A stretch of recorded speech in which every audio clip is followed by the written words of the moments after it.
வணக்கம். தோழர் அவர்கள் மிக தெளிவாக ஒரு விஷயத்தை குறிப்பிட்டார்.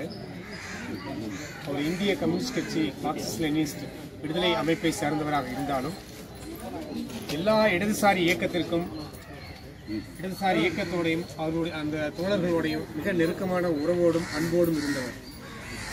உதாரணமாக நான் சார்ந்திருக்கக்கூடிய சிபிஐஎம்எல் ரெட் ஸ்டார் கட்சி அதனுடைய மாநில மாநாடுக்கு முழுக்க அவர் தான் என்ன செஞ்சிருந்தார். ஏற்கனவே தோழர் குறிப்பிட்டது போல உணவு அவர் தான் பொறுப்பெடுத்துக் கொண்டு மிக அருமையாக அந்த மாநாடு வெற்றி பெறுவதற்கு மிக முக்கியமான காரணமாக இருந்த தோழர்கள் தோழர் கேண்டீன் பணி, எல்லா தோழர்களால் அன்போடு அழைக்கக்கூடிய தோழர் கேண்டீன் பணி அவர்கள். அது மட்டுமல்ல, அவரோட பேசிக்கிட்டு இருக்கும்போது அவங்களுக்கு தெரியும் ரொம்ப ஆழமாக அரசியல் விஷயங்களை விவாதிக்கக்கூடியவர். தோழர் இப்போ கூட பேசிக்கிட்டு இருக்கும்போது தோழர் சூசை அவர்கள் கூட என்னிடம் பேசிட்டு இருக்கும்போது சொன்னார், அவரோட நீங்கள் நிறையா உரையாற்றினா ரொம்ப ஆழமான விஷயங்களை பேசுறீங்க. அது மட்டுமல்ல, இன்னைக்கு இருக்கக்கூடிய காலகட்டத்தில் நமக்கு நிறைய தொழில் இங்கே இருக்கக்கூடிய பல்வேறு கட்சியை சார்ந்த தோழர்கள் நிறைய பேர் இருக்கீங்க.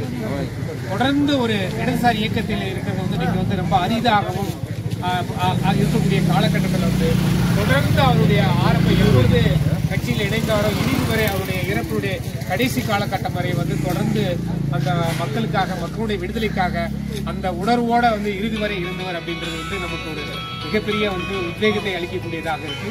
தொடர்ந்து இந்த பாதையை நம்ம பணியாற்றுன்ற எண்ணமும் நமக்கு வலுக்குது.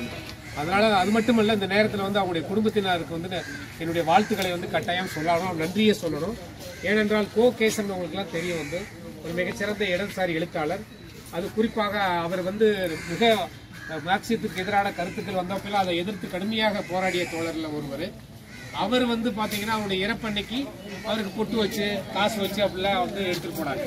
அப்படி அவர் குடும்பத்தாருக்கு அவருடைய எந்த கருத்துல இருந்தாரு, எந்த கொள்கையில இருந்தாருன்றதே தெரியாம இருந்தது. ஆனா அப்படி இல்லாம தோழர் கேண்டீன் மணி அவர்கள் ஏற்கனவே தோழர் ஆப்பா அவர்கள் சொன்னது போல இன்னைக்கு அவருடைய குடும்பத்தார் அனைவரும் இந்த மார்க்சிஸ்ட் கம்யூனிஸ்ட் கட்சியினுடைய கோட்பாட்டின் அடிப்படையில் அவருடைய இறுதி மரியாதை இருக்க வேண்டும் என்பதை ஏற்றுக்கொண்டு அதற்கு உறுதுணையாக இருந்த அவர்களுக்கும் இறுதியாக எங்களுடைய தோழர் கேண்டீன் மணி அவர்களுக்கு எனது புரட்சிகர வணக்கத்தை தெரிவித்துக் கொள்கிறேன். நன்றி.